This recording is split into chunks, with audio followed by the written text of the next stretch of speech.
नमस्कार. मी डॉक्टर संध्या जाधव.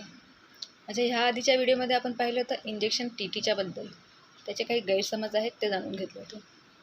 आजचा हा व्हिडिओ आहे मल्टीविटॅमिन्स, कॅल्शियम आणि आयर्न सप्लिमेंट्ससंदर्भात. हे घेताना आपण काय चुका करतो हे जाणून घेण्यासाठी.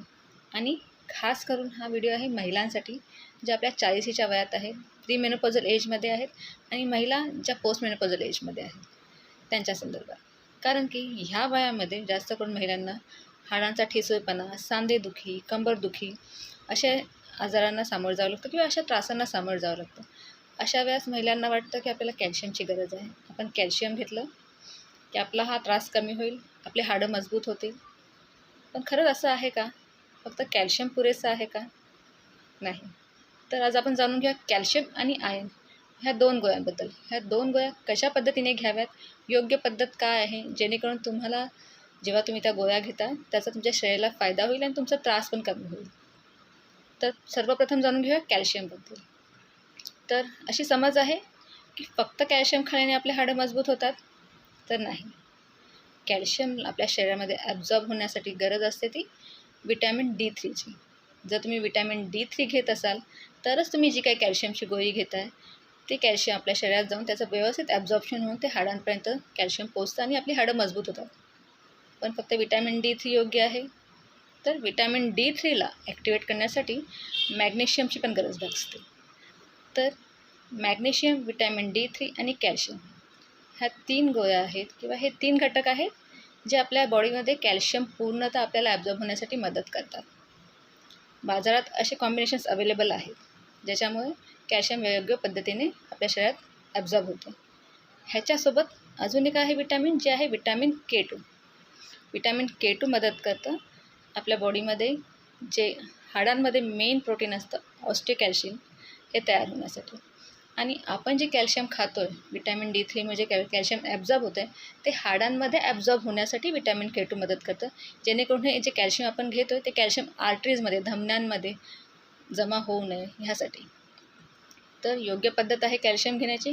कॅल्शियमसोबत तुम्ही हे कॉम्बिनेशन्स घेतलं पाहिजे. डॉक्टरांच्या सल्ल्यानुसार तुम्ही ह्या गोळ्या घ्या, योग्य पद्धतीने घ्या. फक्त कॅल्शियम घेऊन तुमच्या हाडांचा ठिसूळपणा जाणार नाही. कारण की आजकाल आपल्या जेवणामध्ये असे वेगवेगळे न्यूट्रिएंट नाही आहेत किंवा ते कमी पडत आहेत, आपल्याकडून घेतले जात नाही आहेत. आपण सकाळी उन्हामध्ये जात नाही आहे, विटॅमिन D भेटत नाही आहे. मॅग्नेशियमचे बरेच सोर्स आहेत, पण जे किती प्रमाणात घ्यावेत त्या प्रमाणात आपलं जेवण नाही आहे. त्यामुळे आपल्याला हे सगळे आजारांना सामोरं जावं लागतं. कॅल्शियमबरोबर तुम्ही नेहमी बघता महिला आयर्न घेतात. का? तर डॉक्टरांनी सांगितलं आहे कॅल्शियम पण आहे, आयर्नची कमी आहे, रक्त कमी अंगामध्ये, आयर्न पण घ्या. डॉक्टर प्रिस्क्राईब करतात, कॅल्शियमबरोबर आयर्न प्रिस्क्राईब करतात. बऱ्याच महिला चुका करतात. ही महत्त्वाची चूक आहे. तुम्ही कॅल्शियम आणि आयर्न ह्या जेव्हा तुम्हाला गोळ्या दिलेल्या असतात त्या चूक होते की तुम्ही एकत्र घेता. तर जाणून घेऊया की एकत्र का नाही घ्यायचं. आयर्न शरीरामध्ये जेव्हा हिमोग्लोबिन कमी आहे, आयर्नची कमी आहे, आयर्नची गोळी दिली जाते. पण जर तुम्ही आयर्न आणि कॅल्शियम एकत्र घ्याल, अशा वेळेस कॅल्शियम त्या आयर्नला ॲब्झॉर्ब होऊ देत नाही. त्यामुळे तुम्ही ज्या दोन्ही गोळ्या घेता त्या दोन्ही गोळ्यांचा जेवढा शरीराला उपयोग व्हायला हवा तेवढा उपयोग होत नाही. म्हणून कधीही कॅल्शियम आणि आयर्न जेव्हा तुम्ही सोबत घेत असाल, डॉक्टरने एकाच वेळी प्रिस्क्राईब केलेलं असेल, अशा वेळेस त्या दोन्ही औषधांमध्ये कमीत कमी 4 तासाचं अंतर असणं गरजेचं आहे. किंवा तुम्ही ठरवून घ्या, सकाळी कॅल्शियम घेऊ, रात्री आयर्न घ्यायचं आहे, किंवा सकाळी आयर्न घ्या, रात्री कॅल्शियम घ्या. दोन्ही गोळ्या सोबत घेऊ नका. ही खूप महत्त्वाची आणि मोठी चूक असते जेव्हा आपण एखाद्या सप्लिमेंट्स घेतो. कॅल्शियम आणि आयर्न एकत्र कधीही घेऊ नये. कॅल्शियम जेव्हा घ्याल, कॅल्शियम जेवणाबरोबर घ्या, जेणेकरून त्याचं ॲब्झॉर्प्शन जास्त होतं. आयर्न घ्यायचं आहे, आयर्न कॅल्शियमसोबत घेऊ नका. आयर्न घेताना विटॅमिन Cची गरज असते. आयर्न जे काय आपण गोळी खातो ती योग्य प्रमाणात शरीरात ॲब्झॉर्ब होण्यासाठी विटॅमिन Cची आवश्यकता असते. जर तुम्ही आयर्नची गोळी घेत असाल तेव्हा ऑरेंज ज्यूसबरोबर घ्या किंवा जेवणामध्ये लिंबूचा वापर करा अशा वेळेस, जेणेकरून तुम्ही जे काय आयर्नची गोळी खाताय त्याचं व्यवस्थित तुमच्या शरीरात ॲब्झॉर्प्शन होईल. तर ह्या होत्या 2 महत्त्वाच्या चुका की आपल्याला आयर्न आणि कॅल्शियम घेताना करायच्या नाही. एकत्र घेऊ नका.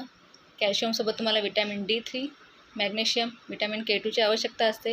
ह्याचे कॉम्बिनेशन्स बाजारात मेडिकलमध्ये अवेलेबल आहेत, पण डॉक्टरांच्या सल्ल्यानुसार घ्या.